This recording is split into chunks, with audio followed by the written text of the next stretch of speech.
तो improper integrals में एक और खूबी है, जैसे बीपीएससी का जो सिलेबस है उसमें मैथमेटिक्स में 2 सेक्शन है ऑप्शनल में, सेक्शन 1 एंड सेक्शन 2। तो सेक्शन 1 में कैलकुलस में इंटीग्रल कैलकुलस के अंडर आता है इम्प्रॉपर इंटीग्रल, और यही लेसन इम्प्रॉपर इंटीग्रल सेक्शन 2 में real analysis that is mathematical analysis के अंडर भी ये लेसन सिलेबस में रखा हुआ है। तो यह लेसन आपको दोनों सेक्शन में काम आता है। माय डियर स्टूडेंट्स, आज के इस वीडियो लेक्चर में मैं आपको टॉपिक कैलकुलस के अंडर जो इसका बहुत इम्पोर्टेंट पार्ट है इंटीग्रल कैलकुलस। कैलकुलस के 2 पार्ट होते हैं, डिफरेंशियल कैलकुलस और इंटीग्रल कैलकुलस। इंटीग्रल कैलकुलस के अंदर डिफिनिट इंटीग्रल में एक बहुत इम्पोर्टेंट लेसन है इम्प्रॉपर इंटीग्रल। यह जो लेसन है इम्प्रॉपर इंटीग्रल, आप जान लें, यह लेसन केवल BPSC, other states PSC, GATE वगैरह में ही नहीं है, बल्कि यूपीएससी में भी है। तो स्टेट्स पीएससी हो चाहे यूपीएससी हो, दोनों के लिए यह समान रूप से उपयोगी है। साथ साथ BSc honours of all Indian universities के स्टूडेंट्स के लिए भी उपयोगी है। तो इम्प्रॉपर इंटीग्रल्स में एक और खूबी है जो आपको जानना चाहिए, जैसे बीपीएससी का जो सिलेबस है उसमें मैथमेटिक्स में 2 सेक्शन है ऑप्शनल में, सेक्शन 1 एंड सेक्शन 2।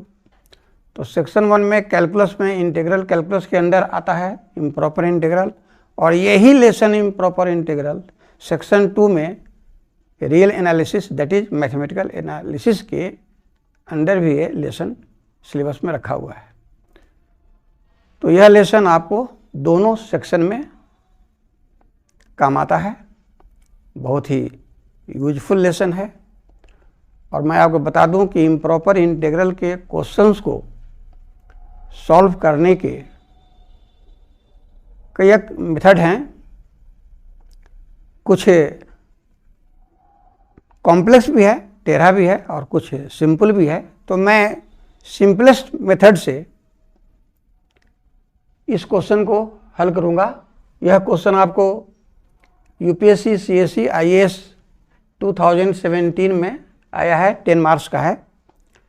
तो इसको मैं सिंपलेस्ट वे में बताऊंगा, आप ध्यान से देखेंगे तो देखिए, ये जो प्रॉब्लम है कहता है examine if the improper integral 0 to 3 2x dx by 1 minus x square whole to the power 2/3 exists। कहता है कि यदि यह इम्प्रॉपर इंटीग्रल एग्जिस्ट करता है, यानी प्राप्त होता है, तो उसे निकालें। यदि प्राप्त नहीं होता है तो नहीं निकालें। तो एग्जामिन इफ का ही मतलब हुआ कि यदि यह इंटीग्रल एग्जिस्ट करता है, यानी इसका वैल्यू मिलता है, तो आप प्राप्त करें। तो आपको यहाँ एक चीज़ और मैं बता दूं कि इम्प्रॉपर इंटीग्रल जो लेसन है, इस पर 2 तरह के क्वेश्चंस आते हैं एग्जामिनेशन में। एक सिंपली जो कहेगा कि इम्प्रॉपर इंटीग्रल को आप हासिल करें यदि इसका वैल्यू एग्जिस्ट करता है, और दूसरा कन्वर्जेंस ऑफ इम्प्रॉपर इंटीग्रल। तो सेक्शन 1 में जो इंटीग्रल कैलकुलस में प्रॉपर इंटीग्रल के क्वेश्चंस अक्सर जो आते हैं वो एवल्यूएशन ऑफ इम्प्रॉपर इंटीग्रल पर ही बेस्ड होते हैं अक्सर।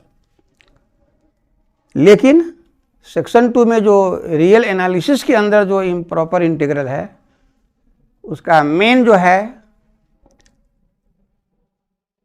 एवल्यूएशन ऑफ इम्प्रॉपर इंटीग्रल से भी उसमें भी पूछा जा सकता है, लेकिन उसमें ज़्यादा एग्जामिनर सेटिंग करता है question convergence of improper integral. तो कन्वर्जेंस ऑफ इम्प्रॉपर इंटीग्रल को समझने के लिए उसमें कई एक टेस्ट हैं और हर टेस्ट पर बेस्ड प्रॉब्लम को अलग अलग ढंग से आपको समझना पड़ेगा। तो ठीक है, जब मैं रियल एनालिसिस में इम्प्रॉपर इंटीग्रल के कन्वर्जेंस पर बेस्ड प्रॉब्लम को डील करूंगा तो मैं वो बताऊंगा। आज मैं इम्प्रॉपर इंटीग्रल को कैसे एवेलुएट करते हैं इस पर मैंने इस प्रश्न को रखा है और इसको मैं सिखा रहा हूं, आप सीखें।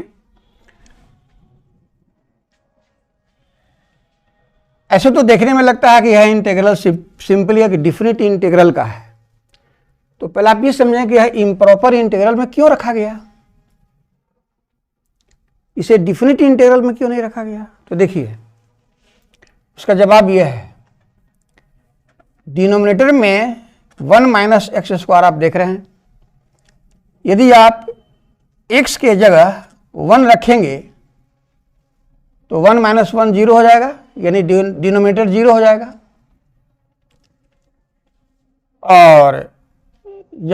और ऊपर भी x के जगह 1 रखेंगे तो ऊपर तो 2 हो जाएगा और नीचे हो जाएगा 0।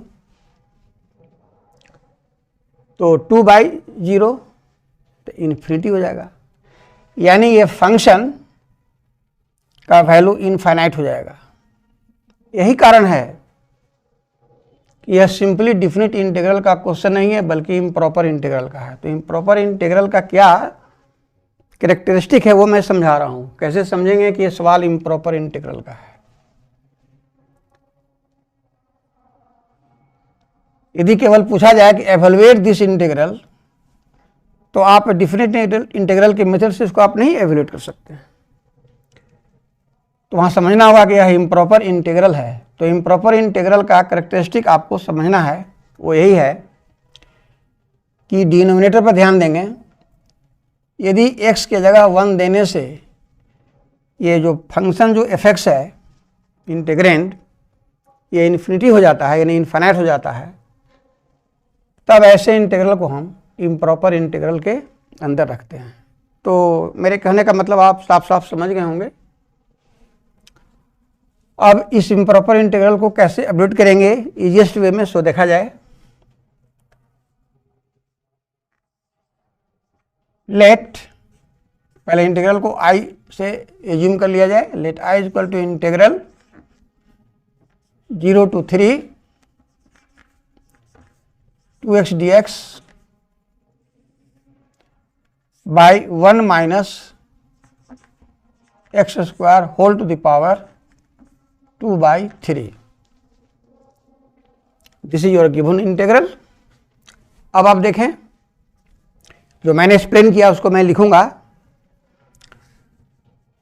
लिखिए हियर, इसको स्टेप बाय स्टेप सिखलाएंगे एग्जामिनेशन में, आप कैसे इसको प्रोड्यूस करेंगे। तो यहाँ इंटीग्रेंड यही ना है, उसको fx माना जाता है। Here fx is equal to, स्पष्ट आप देख रहे हैं, 2x by 1 minus x square whole to the power 2/3। यही fx की जगह ही है। मैंने अभी बताया कि जब x के जगह 1 रखेंगे तो fx इन्फिनिटी हो जाएगा। इसका मतलब fx डिफाइंड नहीं रहेगा। तो क्लियर है कि fx is equal to this is not defined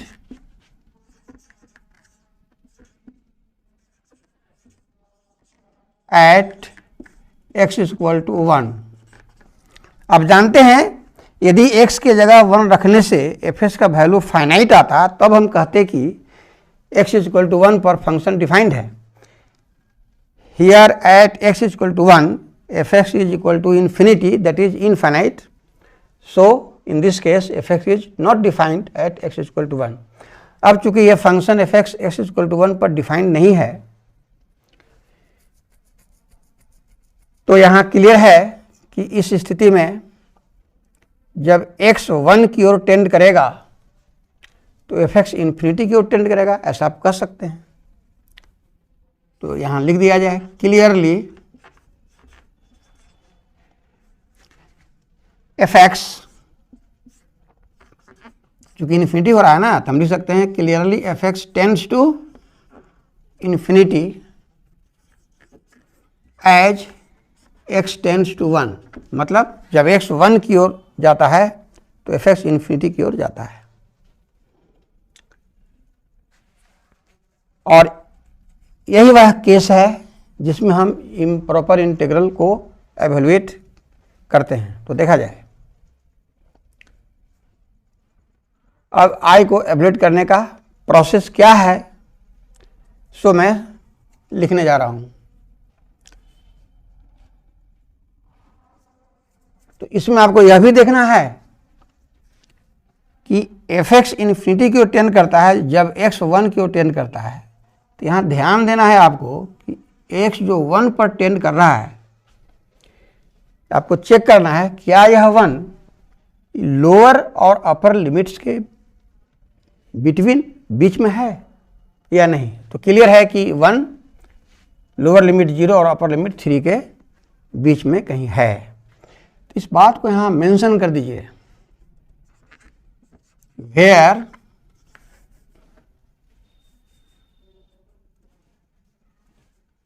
ये जो 1 है किसके किसके बीच है, 0 और 3 के बीच में। मैंने जो समझाया लिख दिया ताकि दिमाग में आपको बना रहे। तो यहाँ यही क्लियर करेंगे कि x जब 1 पर टेंड करता है तो एफ एक्स इन्फिनिटी पर टेंड कर रहा है, तो क्लियर आपको समझा दिया। अब यहाँ ये चेक कर लीजिएगा कि 1 लोअर लिमिट और अपर लिमिट के बीच में है क्या, तो है। यदि 1 लोअर और अपर लिमिट के बिटवीन है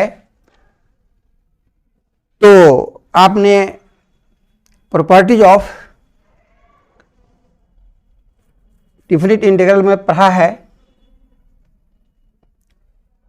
डिफिनिट इंटीग्रल के प्रॉपर्टीज 6-7 हैं। इसके विषय में मैं एक वीडियो पहले बना चुका हूं, प्रॉपर्टीज ऑफ डिफिनिट इंटीग्रल पर, वो आप देख सकते हैं। डिफिनिट इंटीग्रल के जितने सारे प्रॉपर्टीज हैं सबको मैं लिखकर उसको मैथमेटिकल प्रूफ के साथ बताया हूं, उसको आप अवश्य देख लेंगे, उससे आपका नॉलेज एक्सटेंड करेगा। देखिए यहाँ आवश्यकता पड़ रही है, उसी में से एक प्रॉपर्टी यहाँ अप्लाई हो रहा है। देखिए कौन प्रॉपर्टी है, पकड़िए। तो चूंकि 0 और 3 लोअर और अपर लिमिट के बीच में ये 1 है, इसलिए इस डिफिनिट इंटीग्रल को पहले हम 2 भाग में बांटेंगे, एक 0 to 1 और दूसरा 1 to 3। Hence we can write I is equal to integral 0 to 1, correct, 2x dx by 1 minus x square to the power 2 by 3 plus integral 0 to 1 और दूसरा 1 to 3। यही प्रॉपर्टी है 1 to 3 2x dx by 1 minus x square का power 2 by 3। तो definite integral के property से यहां मैं लिखा। हाँ, तो देखिए चूंकि 1 0 और 3 के बीच में है, इसलिए 2 भाग में बट गया, पहला 0 to 1 और दूसरा 1 to 3। According to property of definite integral मैंने इसको लिखा। अब इसके बाद देखिए अगला process, this is equal to, यहां लिखेंगे आप लिमिट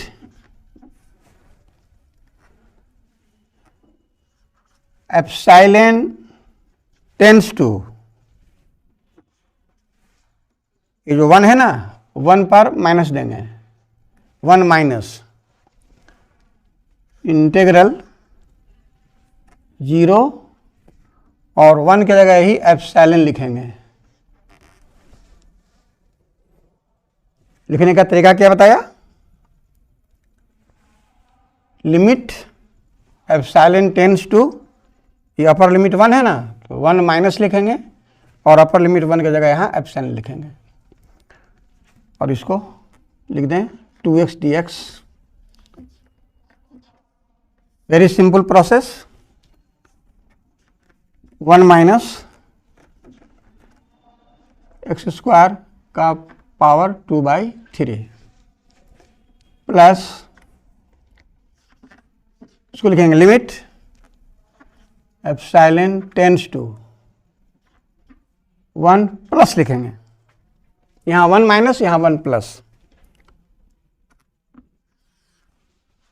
देखिए आपने E1 के जगह एप्सिलॉन लिखा था तो 1 यहाँ पर है, तो इसी 1 के जगह एप्सिलॉन रखेंगे और अपर लिमिट 3 को छोड़ देंगे। 2x dx बटा 1 माइनस एक्स स्क्वायर का पावर 2/3। तो समझ गए ना क्या लिखने का ट्रेंड है। E1 के जगह एप्सिलॉन लिखेंगे और वही एप्सिलॉन टेंड्स टू 1 माइनस, और यहाँ 1 के जगह एप्सिलॉन लिखेंगे और वही यहाँ लिखेंगे लिमिट के नीचे एप्सिलॉन टेंड्स टू 1 प्लस। इस प्रोसेस को आप ध्यान में रखेंगे, कैसे लिखा है मैं एक्सप्लेन किया। अब आगे देखिए, अब इस इंटीग्रल को आप एवेलुएट कीजिए। तो पहले इस डिफिनिट इंटीग्रल को एवेलुएट कर लीजिए अलग और यहाँ वैल्यू बैठा दीजिए। तो देखिए मैं सब करके दिखाऊंगा, आप साइड में रफ वर्क में भी कर सकते हैं, नहीं तो सामने भी आप दिखा सकते हैं। देखिए मैं यहाँ सामने दिखा रहा हूँ ताकि समझने में आपको कष्ट नहीं हो।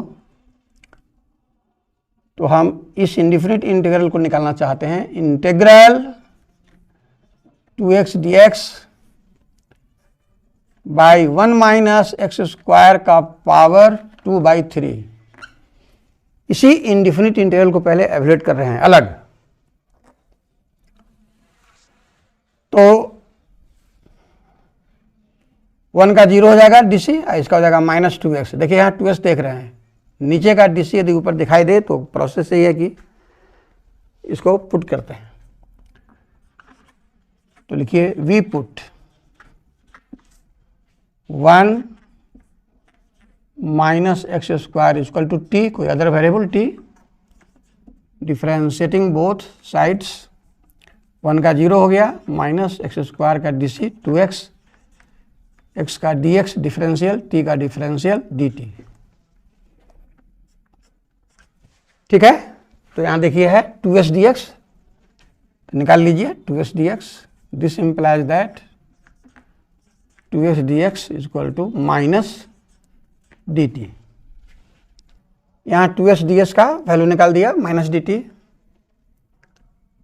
Hence this integral 2x dx by 1 minus x square का पावर 2/3 इक्वल टू, इसी को निकालना है। इंटीग्रल 2s ds का जगह देखिए minus dt, 1 minus x square की जगह t का पावर 2/3। तो इसको लिखिए, माइनस बाहर आ गया, इंटीग्रल ऊपर 1 है, 1/t to the power 2/3 into dt। ठीक है, तो देखिए किस फॉर्म में सवाल है, 1/x to the power n के फॉर्म में है।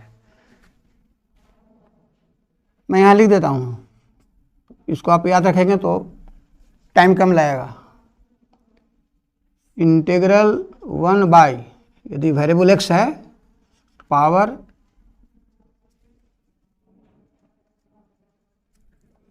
यहाँ n है, तो integral of 1/x to the power n dx, इसका रिजल्ट आप याद रखेंगे डायरेक्ट।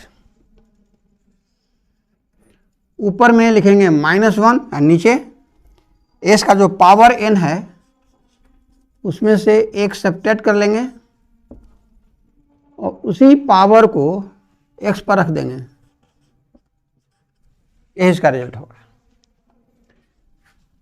जैसे इसको समझने के लिए मैं एक छोटा सा एग्जांपल दूं, इंटीग्रल 1/x⁸। अब इसको निकालना है तो क्या करेंगे, ऊपर में -1 लिख देंगे। अब यहाँ पावर n की जगह 8 है तो 8 में से 1 सब्ट्रैक्ट कर लीजिए तो हो गया 7, और उसी 7 को s के ऊपर पावर पर रख देंगे। देखिए कितना जल्दी निकल गया। तो इसी फॉर्मूले का यहाँ डायरेक्ट यूज किया जाए और लिखा जाए, माइनस बाहर में है, इसका इंटीग्रल हो जाएगा ऊपर -1, नीचे पावर 2/3 में से 1 कम, 2/3 में से 1 कम, इसी पावर को t पर लिख देना है, 2/3 - 1। क्लियर है। अब इस लाइन के बाद देखिए यहाँ पर दिस इज इक्वल टू, साफ साफ समझिए, माइनस माइनस प्लस हो गया, ऊपर 1 हो गया। अब इसको सिंप्लीफाई कीजिए, 3 एलसीएम लिए तो यहाँ 2 - 3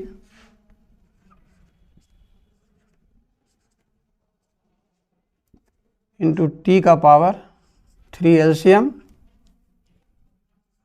2 - 3, दिस इज इक्वल टू 1/, ये हो गया -1/3 इंटू टी के power -1/3, correct. This is equal to, minus रह गया, 3 ऊपर चला गया, और 1/t का पावर माइनस, तो ये हो जाएगा t के पावर प्लस 1/3, और हो गया फाइनल -3 इंटू टी का वैल्यू दे दीजिए, t 1 - x², टी की जगह था 1 - x² का पावर 1/3। तो देखा, इसी इंडिफिनिट इंटीग्रल को पहले आपको अलग निकाल लेना होगा, तो इसको मैंने निकाल लिया तो इसका रिजल्ट यही आया। अब इसका जो इंडिफिनिट इंटीग्रल जो आया यहाँ पर बैठा दिया जाए दोनों जगह। हाँ, तो देखिए इस इंडिफिनिट इंटीग्रल का वैल्यू यही आया, इसी वैल्यू को यहाँ बैठाइए और यहाँ पर बैठा दीजिए। तो इस लाइन के बाद लिखिए equal to limit epsilon tends to 1 - bracket दीजिए। इस फंक्शन का इंडिफिनिट इंटीग्रल देखिए यही आया है, तो इसी को बिग ब्रैकेट के अंदर लिखा जाए, -3 into 1 - x² to the power 1/3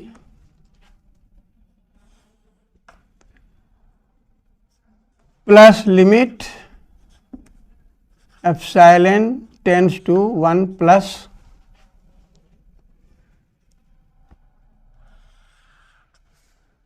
और यहाँ पर लोअर अपर लिमिट को बैठा दीजिए 0, अपर लिमिट एप्सिलॉन। तो इसका इंडिफिनिट इंटीग्रल तो यही आया, -3 into 1 - x² to the power 2/3, और यहाँ लोअर लिमिट है एप्सिलॉन, अपर लिमिट है 3। अब इसको सिंप्लीफाई करना है, लिमिट एप्सिलॉन टेंड्स टू 1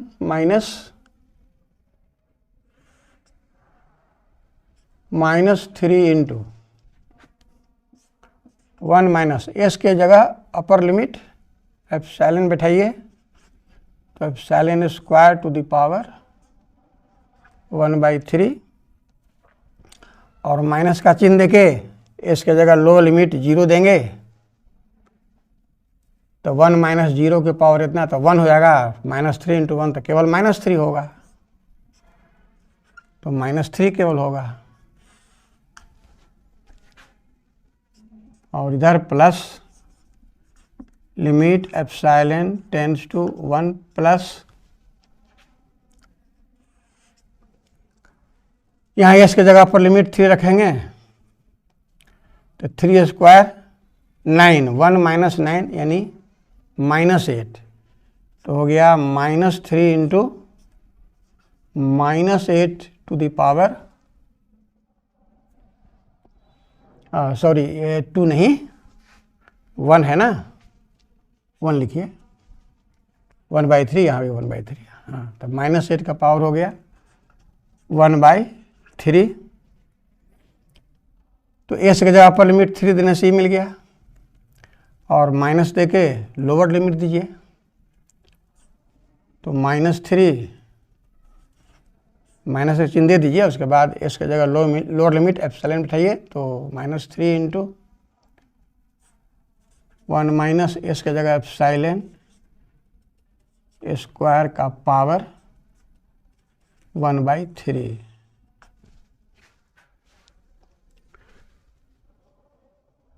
अब सिंप्लीफाई कीजिए, limit epsilon tends to 1 -3 into 1 minus epsilon square to the power 1/3 minus minus +3 plus limit epsilon tends to 1 plus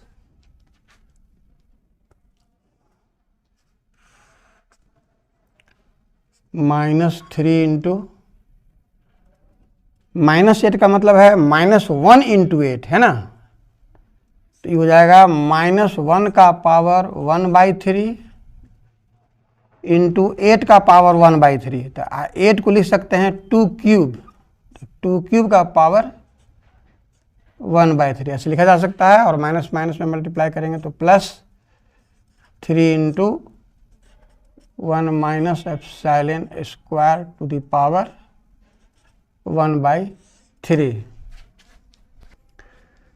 अब देखिए इसके बाद, अब कुछ नहीं, जहाँ एप्सिलॉन है वहाँ लिमिट रखा जाए।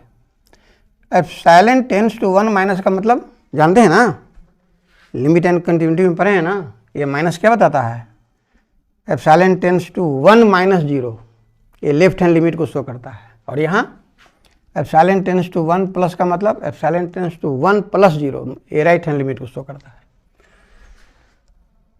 तो एप्सिलॉन 1 पर लेफ्ट से यहाँ आ रहा है, एप्सिलॉन 1 पर राइट से आ रहा है, तो यहाँ एप्सिलॉन की जगह 1 देना है, इसमें भी एप्सिलॉन की जगह 1 देना है आपको, तो दिया जाए -3, एप्सिलॉन की जगह 1 देंगे तो 1 स्क्वायर 1, 1 माइनस 1 0 के पावर 1 से 0 हो जाएगा, तो -3 इंटू 0 हो गया, और +3, इसमें देखिए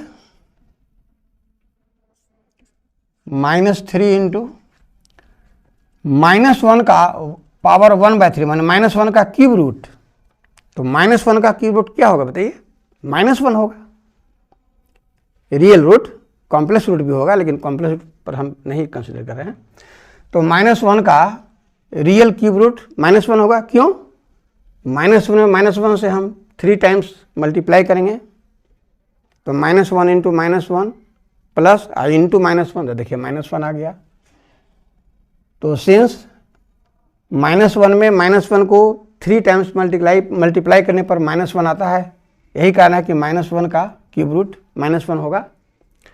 तो मैं एक्सप्लेन कर दिया, -1 का क्यूब रूट रियल में क्या होगा, तो -1 ही होगा, और 2 का पावर मल्टीप्लाई होता है तो 3 कैंसिल हो गए 2 हो गया, इसे तो आप समझते ही हैं, और 3 इंटू, और यह एप्सिलॉन की जगह आपको 1 देना है, तो 1 स्क्वायर 1, 1 माइनस 1 0 की पावर 0, तो ये 3 इंटू 0, तो 0 हो गया, एप्सिलॉन की जगह 1 देंगे तो 1 स्क्वायर 1 हुआ ना, 1 माइनस 1 0 का पावर 1/3 तो 0 ही ना हुआ, तो 3 × 0 हो गया। क्लियर है? अब देखिए आगे, 0 × दिस 0 प्लस 3 माइनस माइनस में मल्टीप्लाई करेंगे तो प्लस से हो जाएगा। 3 × 1 × 2 तो 3 × 2 6 हो गया। 3 × 0 तो 0, 3 + 6 देखिए 9 हो गया। तो स्टेप बाय स्टेप मैं आपको एक्सप्लेन किया ताकि कहीं कोई कठिनाई न रहे। तो यही आपका आंसर हो गया। तो क्वेश्चन क्या था? If given improper integral exists, तो उसको आप एवेलुएट करें,